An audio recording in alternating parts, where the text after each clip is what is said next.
The upcoming episode of Mystery at Blind Frog Ranch, titled Sacrificial Altar, promises to be filled with excitement and intrigue. In this episode, Chad and Eric make a significant discovery at an abandoned mine. They find signs that suggest there may be gold hidden in the depths. This find could change everything for the team as they continue their quest for treasure. As the sun sets, the atmosphere shifts dramatically. Nightfall brings an unexpected challenge when an unwanted stalker appears at their camp. This adds a layer of tension to the episode, raising questions about safety and the unknown dangers lurking in the dark. The team must stay alert and work together to protect their findings and themselves. Meanwhile, at the bead site, the rest of the team is busy unearthing an ancient structure. This discovery could provide valuable insights into the area's history and its past inhabitants. The connection between the gold at the mine and the ancient site may lead to exciting revelations. Overall, Sacrificial Altar is set to be a thrilling episode filled with adventure, mystery, and unexpected twists. Fans of the show can look forward to a blend of treasure hunting and historical exploration, all while dealing with the challenges that come with the territory.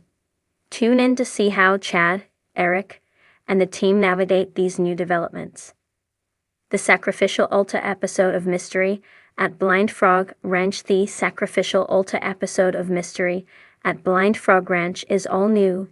There are some places on Earth where the land just seems different, and Blind Frog Ranch in eastern Utah is one of those places. Locals say the land is cursed and holding on to treasures. Landowner Dwayne Ollinger is determined to find what is hidden in the 7 underground caves on the 160-acre ranch. Dwayne has sunk everything he has into hunting for what he believes is a vast fortune of gold on his property. However, as he gets closer to finding the treasure, the land seems to hold on tighter, stopping him in his tracks. A bitter wind swept across the high desert of eastern Utah, carrying with it whispers of something ancient. Shadows stretched long over the snow-dusted terrain as the early morning sun pierced through the clouds, casting golden light across Blind Frog Ranch. Towering cottonwoods stood silent, their skeletal limbs scratching at the sky. Beneath them, the land stirred with secrets not quite ready to stay buried. Deep in the heart of the property, Dwayne Ollinger and his crew moved cautiously through the underbrush. The frost had begun to recede, revealing something that had lain hidden beneath a landslide the previous summer, a strange stone platform, half buried, with unusual chisel marks running along its edges. At first glance, it resembled nothing more than a natural rock shelf, but something about the symmetry, the discoloration, and the dark, reddish staining suggested otherwise. Drone footage from the previous episode had hinted at a rectangular anomaly beneath the surface, something angular and unnatural, embedded within a ring of basalt rock. A landslide triggered during a recent excavation had unintentionally revealed its upper edge. Now the team stood above it, gazing down at what they had unearthed. Surrounding the structure were scattered animal bones, bleached by sun and age. Some were fresh enough to stir unease. A trail camera set up near the site had captured movement during the night, blurred images of what appeared to be coyotes circling the area, but there were frames that made no sense. Flickering shadows, glowing reflections, a shape that didn't match any known wildlife. As the crew cleared more earth from the platform, the structure revealed itself. A broad, flat slab of limestone, about 10 feet long, 6 feet wide, and just under a foot thick. The sides had been beveled. Around the perimeter were small, circular indentations, 7 in total, worn smooth by time, but unnervingly deliberate. On the upper surface were deep channels, like grooves worn into the stone, converging at a shallow depression in the center. The discoloration at that central point had soaked in deep and dark, with a hue that had oxidized to almost black. Tests conducted on site indicated the presence of iron-rich organic matter, blood. Silence fell over the team as the gravity of the discovery set in. The stone wasn't just a remnant of some forgotten industry. It bore every mark of intentional use, a platform not of labor, but of offering.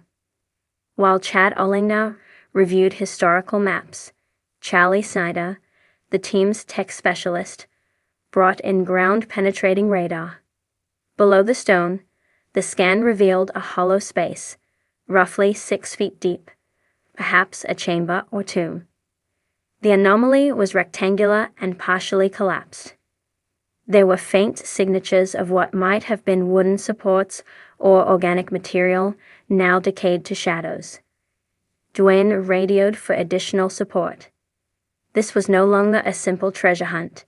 They were trespassing on something. Nearby, Jamie, tasked with researching the region's Native American and Spanish colonial histories, scoured tribal records and early missionary accounts.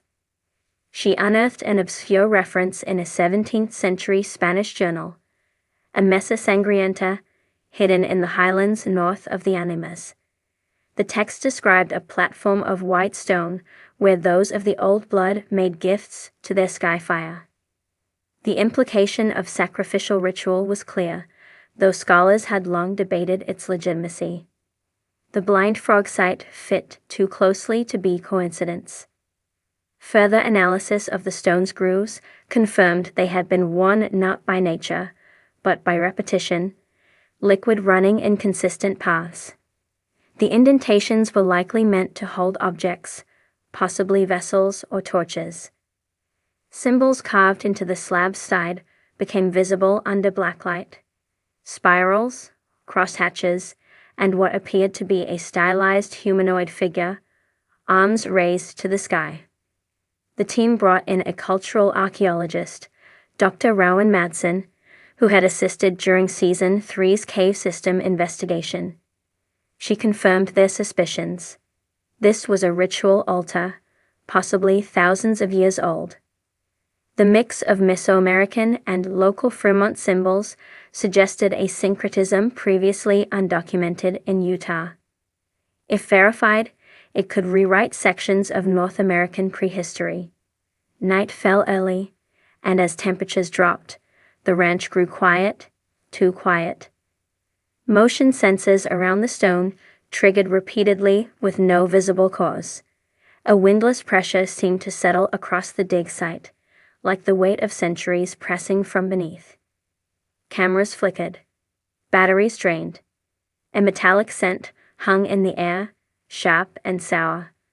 The following morning, the crew discovered that the protective tarp covering the altar had been shredded, cut cleanly, not torn.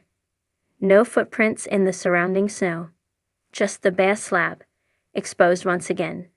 Strangest of all, a small offering of flowers and twigs had been left on the center of the stone. Fresh, arranged deliberately. Jamie's research now turned frantic. Folklore from the Ute and Navajo traditions spoke of the ground that drinks, a cursed place where ancient pacts were made to keep balance between earth and sky. Such places were avoided, feared, not for what they held, but for what they might release.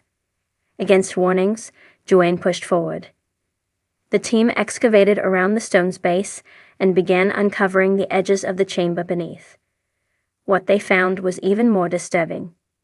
Beneath the slab was a sealed pit lined with obsidian fragments. Within it, faint traces of ash and bone, human bone. Among the remains, a copper medallion, etched with a symbol nearly identical to the one on the slab above. A triangle within a circle, the arms of the figure raised in supplication. Carbon dating suggested the remains were over 900 years old. Dr. Madsen theorized that this may have been a burial of great ritual importance, possibly a shaman or spiritual intermediary. The altar above was not merely for sacrifice, but for communication with gods, ancestors, or something else. Something buried with purpose. But what chilled the team most wasn't the evidence of death, it was the feeling of presence.